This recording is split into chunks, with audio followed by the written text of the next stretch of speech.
Assalamu alaikum and good greetings. In this video, we will be reacting to a comment that highlighted several verses that allegedly is, showing that Allah is ordering Muslim to terrorize non-Muslim. Right. So the comment is as shown. It stated, Allah orders Muslim in the Quran to terrorize non-Muslim on his behalf. So he listed several verses to make his point.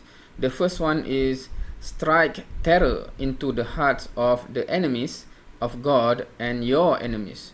Surah 8 verse 60. Second, fight and in bracket kill them in bracket non-Muslim and God will punish. Torment them by your hand, covers them with shame. Surah 9 verse 14.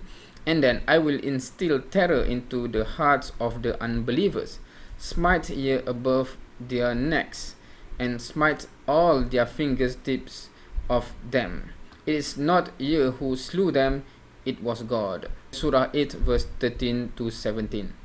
Alright, so here we will go and take a look ourselves, those verses, verse 8:60, verse 9:14, and verse 8:13 to 17. We'll take a look at the verses and we will see whether Allah order Muslim to terrorize non-Muslim. So let's take a look at the verse. We'll start with 8:60. So now we are looking at verse 8:60 here, Surah Al-Anfal, verse 60. A'udzu billahi minasyaitonir rajim. Wa'addu lahum mastata'tum min quwwah wa min ribatil khayli turhibuna bihi aduwallahi wa aduwakum wa akharina min dunihim la ta'lamunahumullahu ya'lamuhum wa ma tunfiqu min shay'in fi sabilillah yuwaffa ilaykum wa antum la tuzlamun. And prepare against them whatever you are able of power and of steeds of war, by which you may terrify the enemy of Allah and your enemy and other besides them whom you do not know, whom Allah knows. And whatever you spend in the cause of Allah will be fully repaid to you, and you will not be wronged. So this verse is saying that you have to prepare. وَأَعِدُّوا لَهُمْ مَسْتَطَعْتُمْ مِنْ قُوَّةٍ.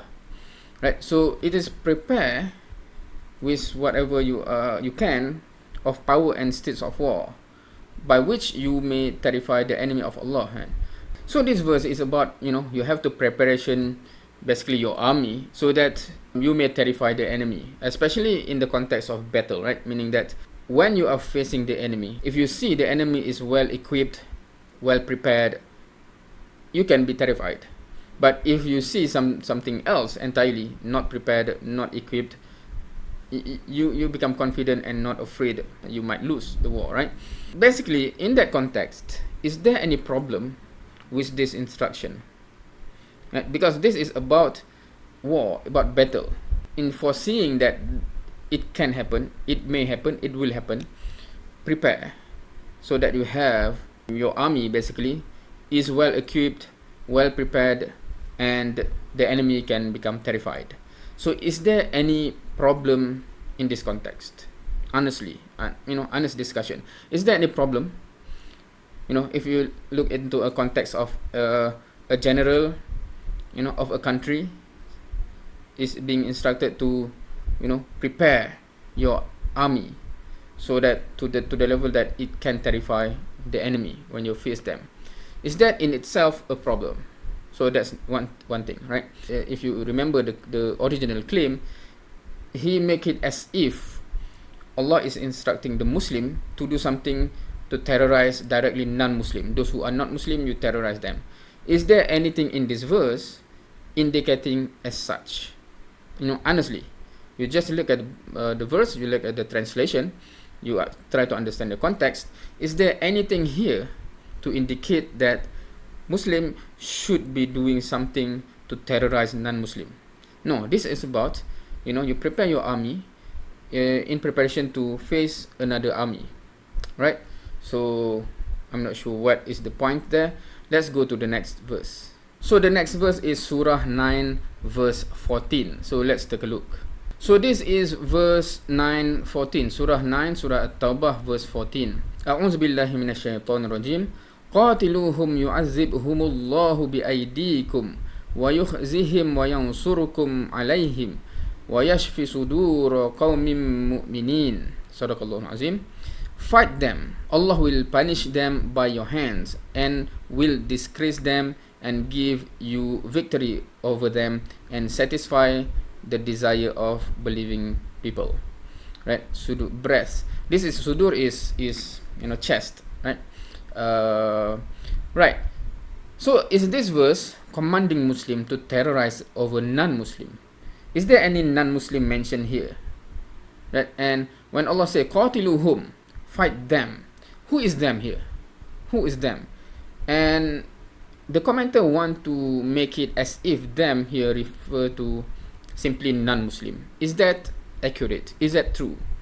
If you are interested in the truth, you will actually, okay, let's dig deeper. What is this suddenly fight them? What was mentioned before? Let's take a look at this. For example, we'll take a look at 2 verse before, right? Okay, I'll just go to the translation. And if they break their oath after their treaty and defame your religion, then combat the leaders of disbelief, for indeed there are no oaths to them. Fight them, they might cease. So this is about a certain group of people that, we have a treaty of peace treaty, and suddenly they themselves break the treaty, meaning that break the peaceful treaty among us and defame your religion. So the fight, meaning when we say fight them, it starts not just simply, oh, they are non-Muslim, fight them. No. There's something happening here. They actually break the oath, they break the treaty. Hence, we treat or we deal with them in a certain way. Fight them, right? And then Allah says, would you not fight against a people who broke their oath and determined to expel the messenger? And they have begun the attack upon you the first time. Do you fear them? But Allah has more right that you should fear Him if you are truly believers. Then fight them. Allah will punish them by your hand. Right? So you have to be willing to not, seeing some website and saying, oh, take a look at this. Allah is saying fight them, must be non-Muslim. And you do not have, the willingness to, okay, let me check the verse itself. Is there any context? Because if you look at the just previous verse, it clearly shows that this is about those who break their treaty, break their oath, fight against you. Allah says, fight against them, and Allah will give you victory. What's wrong with this? Right? And does it have any, does the claim or allegation that this verse is teaching Muslim to terrorize non-Muslim, is there any validity about that claim? I think it is clear it's not, right? It's not about non-Muslim here. It is about those who have committed the crime and attack against you. They have break the oath, they have break the treaty, they have attacked you. Fight them. Any problem with that? Right? I think it's very clear that Islam is a realist religion teaching. It's not a pacifist. Even those who break their promise, break their treaty, attack you, etc., just be patient. It's not a religion like that, right? So, but is there any problem here? Is there any real validity about claim as if we are being taught to just see non-Muslim in a certain light? No, this is about not just non-Muslim. Okay, so let's take a look at the next verse. So the next verse is from Surah 8, verse 13 to 17. So let's take a look at that verse. Now, this is Surah 8, which is Surah Al-Anfal, verse 13, because the comment stated verse 13 until 17 here, right? But if you look at verse 13, if you read, it doesn't seem to be the correct verse. Actually, he mistaken in terms of the numbering, because it is actually referring to verse 12, right, where you have is yuhyi rabbuka ilal malaikah, when the Lord have inspired the angel, inni ma'akum, I am with you, فَثَبِّتُوا الَّذِينَ آمَنُوا. So strengthen those who have believed. سَأُلْقِي فِي قُلُوبِ الَّذِينَ كَفَرُوا الرُّعْبَ. I will cast terror into their hearts. فَاضْرِبُوا فَوْقَ الْأَعْنَاقِ وَاضْرِبُوا مِنْهُمْ كُلَّ بَنَانٍ. So strike them upon their necks and strike them every fingertips. Alright, so that's the verse. And that's the context. And interestingly, the comment says verse 13 to 17, which actually explain the context a bit. So let's take a look from 13 to 17, because the comment actually said 13 to 17, which is interesting. Okay, 13. Why? ذَلِكَ بِأَنَّهُمْ شَاقُّوا اللَّهَ وَرَسُولَهُ. This is because they opposed Allah and His Messenger. وَمَنْ يُشَاقِقِ اللَّهَ وَرَسُولَهُ فَإِنَّ اللَّهَ شَدِيدُ الْعِقَابِ. And whoever opposes Allah and the Messenger, indeed Allah is severe in penalty. ذَلِكُمْ فَذُوقُوهُ وَأَنَّ لِلْكَافِرِينَ عَذَابُ النَّارِ. That is yours, so taste it. So this is, what they will face. And indeed for the disbeliever is the punishment of the fire. يَا أَيُّهَا الَّذِينَ آمَنُوا إِذَا لَقِيتُمُ الَّذِينَ كَفَرُوا زَحْفًا فَلَا تُوَلُّوهُمْ الْأَدْبَارِ. O you who have believed, when you meet those who disbelieve advancing in battle, do not turn to them your backs, meaning that, do not turn your back and run away. وَمَا يُوَلِّهِمْ يَوْمَئِذٍ دُبُرَهُ إِلَّا مُتَحَرِّفًا لِقِتَالٍ أَوْ مُتَحَيِّزًا إِلَى فِئَةٍ فَقَدْ بَاءَ بِغَضَبٍ مِّنَ اللَّهِ وَمَأْوَاهُ جَهَنَّمُ وَبِئْسَ الْمَصِيرُ. And whoever turn their back on them on such a day, unless serving as a strategy for war or joining another company, has certainly returned with anger from Allah, and his refuge is hell, and wretched is the destination. So by now you will see clearly this is really in the context of battle, right? When you say you are facing the enemy and Allah says do not turn your back and run away unless it's a strategy or to join another company back then to regroup, that's okay. But if you run away from battlefield when you are facing the enemy, no forgiveness for you, basically, right? If you read those passages of verses, you will see clearly that this is in the context of battlefield. So going back to 8:12, which is, he didn't mention 8:12, but yeah, I think he is referring to 8:12, which have this portion, I am with you, so strengthen them who have believed. I will cast terror into the hearts of those who disbelieved. So strike them upon their necks and strike them every fingertips. So who is the one that is doing the terror into the hearts of the disbeliever, into the heart of the enemy in the battlefield? It's Allah. It's not Allah says you do terror or you cast terror. No, I will cast terror into their hearts, and Allah will be the one that casting the terror. So it's not a teaching for us to do anything about terror. No, Allah actually saying that Allah will do that, right? It's not about, do not mistake when Allah say I will cast terror into their heart. Do not mistake that as if Muslims are being taught to do anything which related to terror.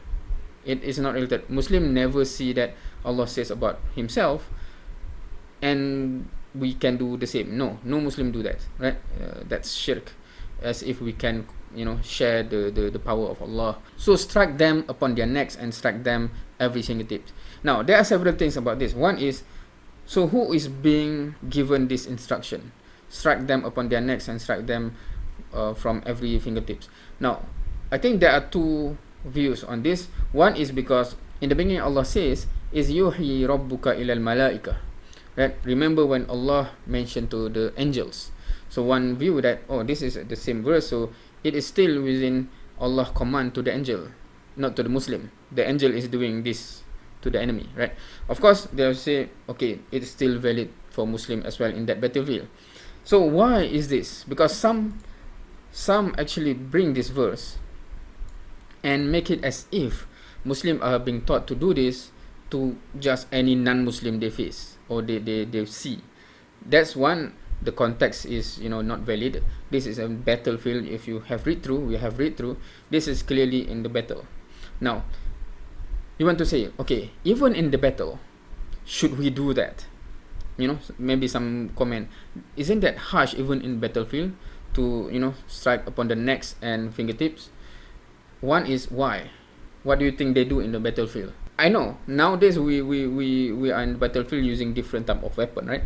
But this is when they have sword, they have shield, they have, you know, armory. And the two possible weak spot in that kind of, you know, gear, one is here, one is here, that is exposed, right?